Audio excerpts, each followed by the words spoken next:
Good evening, you're watching Estuary News, I'm Hugh Riches. In the headlines tonight, an attack on an elderly man in Grimsby, the cancellation of the Beverley Folk Festival and Rock City Coffee in Hull. And later in tonight's programme, Simon Bryson tells us about running the London Marathon. And before that, Debbie Mathews on the local elections.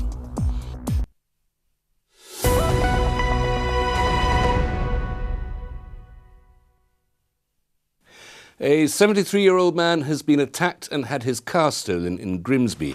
It happened on Saturday at around 7 p.m. on Sutcliffe Avenue. The victim was parked outside a takeaway when three men approached his vehicle. Two of the men managed to get inside. The victim was assaulted before being pulled out of the car as two of the three men drove it away. The third man ran away from the scene. Two suspects are white and in their 20s. One was around 5'8" and wearing a distinctive white tracksuit. The other was short and wearing black tracksuit bottoms and a white tracksuit top. There is no description of the third man. The stolen car is a silver Mitsubishi Colt, registration number N227CMJ. Anyone with information about the incident is asked to call Humberside Police, quoting log number 536. And Humberside Police are appealing for a victim of another assault to come forward. This one was in St James's Square in Grimsby, reported just before midnight on Saturday. The caller reported that a man had been assaulted by four other men and had sustained injuries to his mouth and had his wallet stolen. Officers attended, but the victim had walked off in the direction of Bethlehem Street with a friend. Anyone with information is asked to call Humberside Police on 101, quoting log number 712 for the date 21st of the 4th, 18. And British Transport Police have renewed their appeal for a man who they believe caused damage at Cleethorpes railway station back in January. The man caused £100,000 worth of damage at the station. The force believes the incident could be related to two other acts of vandalism.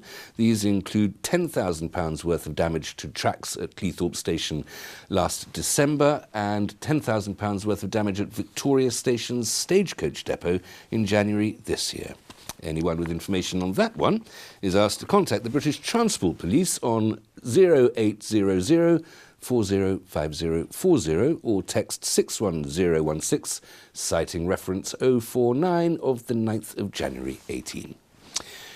A leading academic says local council elections are relevant. Lord Norton of Louth, Professor of Government at the University of Hull, says they make a difference due to the sheer number of responsibilities and challenges local authorities face.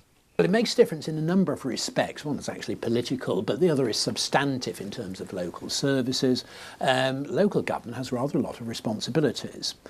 One of the problems with central, of what we've done centrally, is quite often we've then not given the powers and the resources to fulfil those responsibilities. So there's an issue there, but we are moving in a direction of, the direction of travel is decentralisation, giving more power back to local government as a means of trying and energise it, get more people involved. Big regional and even national level, Scotland, Wales, Northern Ireland, and we of course talk about Greater Lincolnshire or Greater Yorkshire, and those are where the power might reside in future rather than at the local government that we have now. Oh, indeed. And of course there's an issue there about how far down do you push it, and if you then keep it at a regional level, because one of the problems, of course, with Scottish devolution is we've devolved it to Scotland. Within Scotland, then you've actually got a sucking up of powers. Plans for a multi-million-pound refurbishment of Bridlington seafront go on display tomorrow. The project is part of East Riding Council's £3.8 million scheme to improve the seafront running northwards from Garrison Square up to the leisure centre, including work on Garrison Square itself, all as part of the Bridlington Quay Townscape Heritage Project. The plans will be shown at East Riding Leisure in Bridlington on Tuesday from 5 p.m. Hull-based internet firm Connexin has announced a new £5 million data centre. The facility will open in December and create around 60 jobs. It makes Hull one of the country's leading smart cities. The centre, called CXNDC, will bring more than 40,000 megabits per second of internet connectivity to the region, and we'll bring you more on that story in tomorrow's programme. The South Humber Energy Efficiency Partnership, or SHEEP, is offering homes in North Lincolnshire and North East Lincolnshire the chance to upgrade their heating. Qualifying residents will have the chance to upgrade from storage or room heaters or solid fuel fires to A-rated gas central heating for little or no cost. The partnership secured over £380,000 of funding through the National Grid's £150 million Warm Homes Fund, a scheme available only to local authorities. The North and North East Lincolnshire bid was one of 40 to receive funding out of over 200 applications. Residents who might benefit from the scheme can call Yes Energy, YES Energy Solutions on 01422 417 584 or email projects@yesenergysolutions, all one word, .co.uk. A coffee shop has opened at one of Hull's most infamous street corners. Hawthorne Avenue and Woodcock Street were once so blighted by crime that they were known as Little Beirut. Armed sieges, crime, drugs and children demolishing houses brick by brick were all familiar scenes. Now the area has been transformed and the artisan coffee house is part of the community's regeneration. Rock City Coffee Shop is completely unique, first of all, in its location. We have views of the skate park and the climbing centre, which is unparalleled in terms of a unique place to just sit, have a coffee, and it's a different atmosphere to most coffee shops. So we do have, as you can tell from the decor, there's an artistic aspect to it, but it does really amplify the roots and the industrial era that the centre's come from. This area was notoriously a rough area, especially when I was growing up. I'm from East Hull, but this area was a no-go area. So we wouldn't come and travel this way, and we wouldn't come up here because there was no reason to. There was no outlets. There was no family this way. So in terms of this area, it's been expanded dramatically by the new housing areas and then the advent of Rock City and other businesses in the area. We've gone for like an industrial kind of feel to sort of fit with the history of the building, being a sort of factory warehouse space. And we've used lots of old fittings from the old factory space and then sort of blended it in with our own sort of repurposed, recycled kind of things. We've got old climbing wall tables, we've got skate ramp tables, and we've also got lots of sort of tables and chairs that fit into that industrial feel, and sort of artwork on the walls as well that also fit into that. With the City of Culture coming into play, that really did give local businesses and people who were passionate about their crafts to start trying to bring that to the mainstream media and to the mainstream crowd. So with the introduction of local and independent coffee shops, coffee roasteries, local breweries like Atom Beers, there is a lot of growth in Hull's independent scene. Hipsters in Hull, who'd have thought it? Now, local council elections are being held in Hull next month, and I'm joined now by Debbie Mathews, Labour candidate for the Orchard Park ward. Debbie, welcome. Thank you very much for coming in. What issues is Labour campaigning on in the Hull City elections? Well, there's an emergence of antisocial behaviour at the moment, and that is city-wide. I'm standing in Orchard Park, and there is quite a lot of antisocial behaviour taking place there, as you can see in the Hull Daily Mail. But it is a city-wide, if not a national, issue.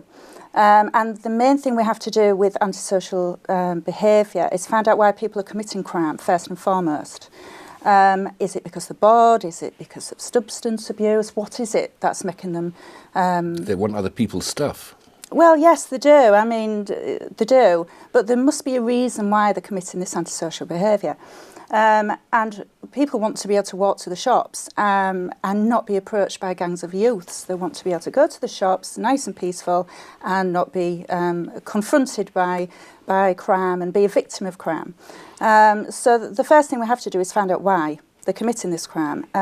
Second of all, we have to listen to residents. I was at a forum a couple of weeks ago, and the residents of North Hull were making it very clear they want action and they want it now from the police. But we have these Tory cuts that are taking place, and so they're cutting the police. Well, that's not something that the Hull City Council can do Well, anything indeed about. not. So you presumably would like there to be a majority of Labour on Hull City Council. Absolutely. And you say that the issue is that you're wanting to fight crime. How is that different from what all the other parties want to do as well? Well, they do, but I think it's pretty prevalent on Orchard Park, and it's a lovely place, Orchard Park. It's got a really good heritage, and there's a lot of people that are proud to say they're from Orchard Park. But there is this culture that's emerging, and as I say, it's nationally and citywide. But there's some really good things that are happening on Orchard Park. There's a theatre project you wanted to mention. There is. It's called On the Edge, and I'm so passionate about this theatre project. They did a production of Cinderella, and I was invited to go and see it a couple of months ago, along with my other two Labour Party candidates, Rosa Nicola and Gary Waring. So we went to see this production of Cinderella, and I've never laughed so much in my life. I mean, it was so professionally done. This is not the first time you've stood for political office, but you're pretty certain with Orchard Park that you're going to get in.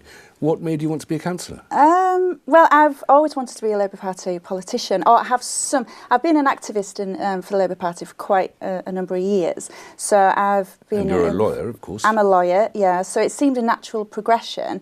I've been in family law for nearly 20 years. So it seemed quite a natural progression to then look at politics. I've always been interested in politics since I was about 14 or 15. But then I went into law. And now I'm going into politics. OK, well, have you finally got that? It was a very good advertisement for Orchard Park, Debbie. Thank you very much for coming in. Thank you. Join me after the break. Jack will bring us a roundup of the weekend sports results, including the post-match thoughts of Scunthorpe's Nick Dawes, and Simon Bryson tells me about running the London Marathon.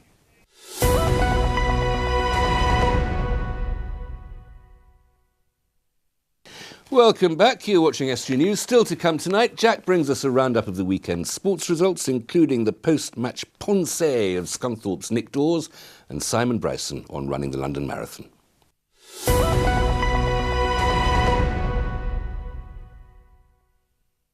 The Lord Line building in Hull was vandalised over the weekend. Humberside Fire and Rescue and Humberside Police were called to the building on St Andrew's Dock. 2 fire engines were called to the scene. Officers say there were young people at the scene of the fire. Humberside Police is now urging parents to warn their children about the dangers of derelict buildings.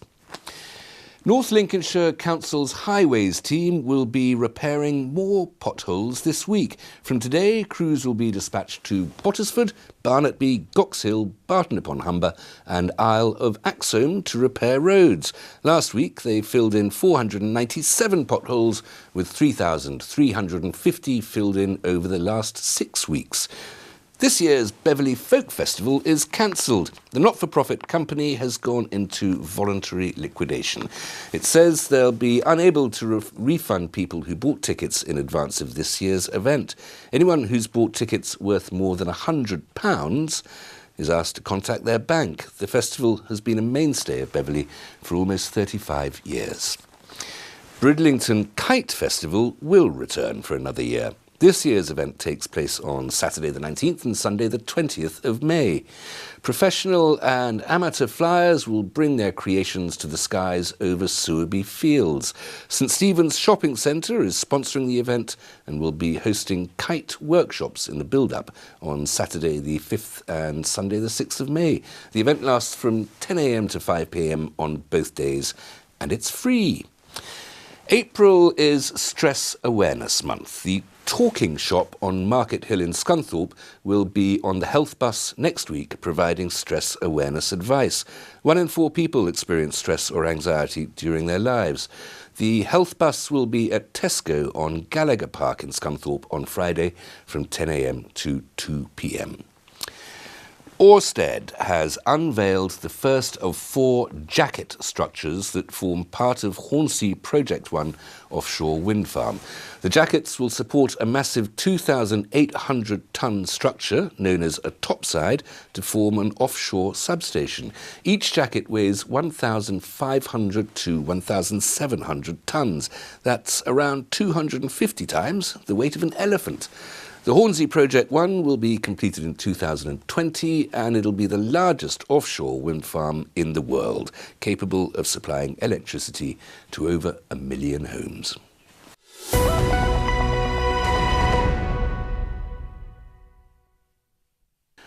More than 40,000 runners took part in the London Marathon yesterday, and one of them was Simon Bryson, lecturer of tourism management at the Grimsby Institute, who joins me now. Simon, thank you very much for hobbling in.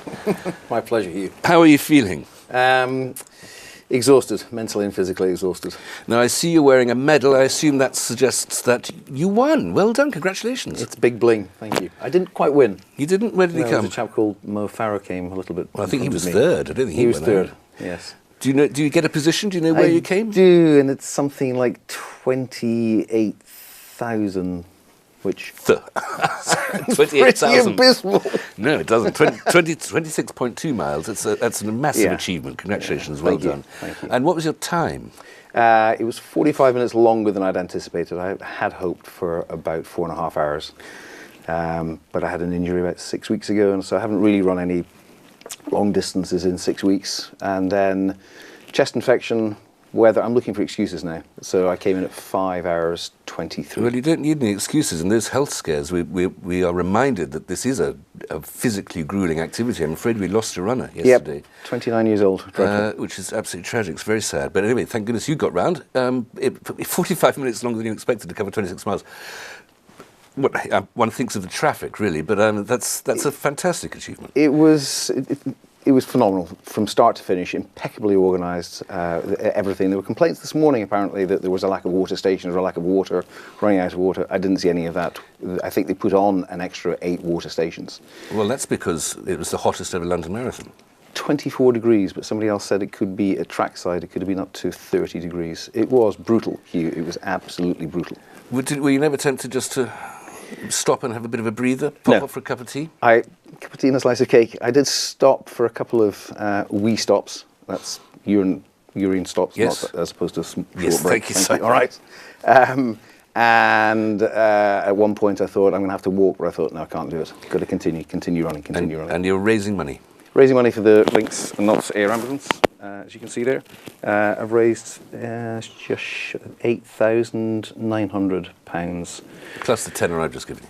Plus the tenner, because I was going to ask you for that cash live on air, but no, thank you very much indeed for that, Hugh. And you've been assisted by the Links and Knots Air Ambulance yourself, of course. Yeah, 2.5 years ago. And you were, I'm not going to go into the grisly, gory details, but you were badly hurt. The fact that only 2.5 years later you're running the London Marathon is a testimony to your endurance, but medical science as well. A testament to our wonderful NHS and other things, the air ambulance as well. Psychologically, mile 22, what's happening? Well, let's go before that. It was mile 6 I saw the first person collapse, and I thought, oh dear, that doesn't bode well for somebody who's slightly overweight, hasn't really run in 6 weeks, and has a chest infection. And then about mile, just where the Cutty Sark is, I was flagging there. One of the hardest points was mile 21, but I recognised somebody in the crowd. They shouted me over. I went over there, a big hug and a kiss from a friend of mine there. That gave me a good boost. And then it was just going past Cleopatra's Needle. I thought, this is brutal now. This is hell. And, well done for getting through it, Simon. Thank you very much indeed. Thanks so much. And talking of sports and marathons, here's Jack with all the other sports news.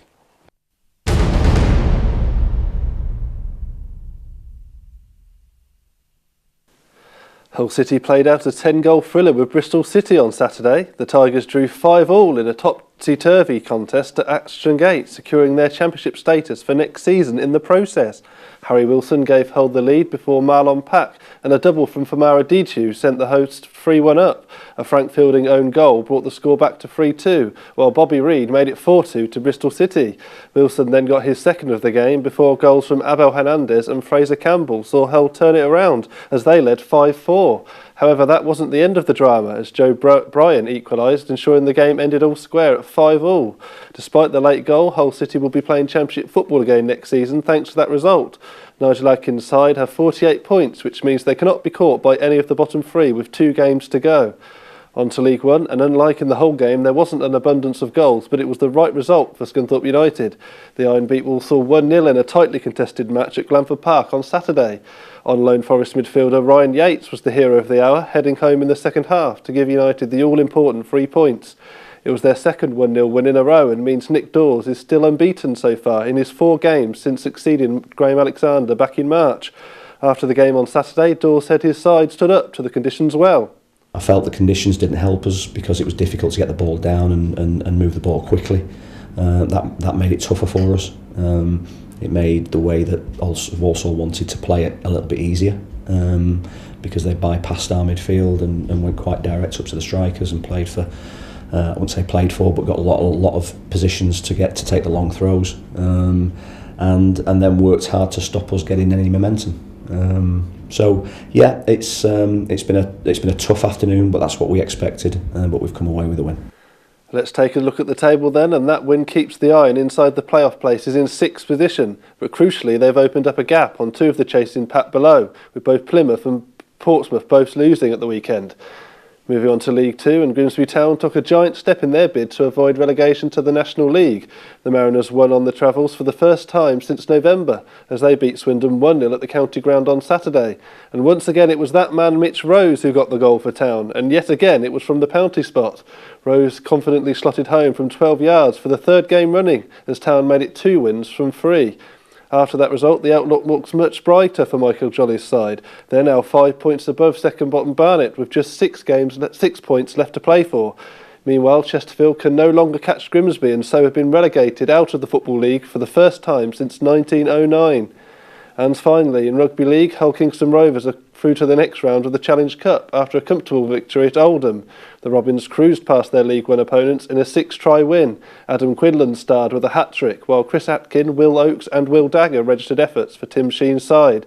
Ryan Shaw kicked 4 goals to put the seal on a straightforward afternoon for Rovers, who booked their place in the 6th-round draw. That's all from me in the sports. Back to Hugh in the studio.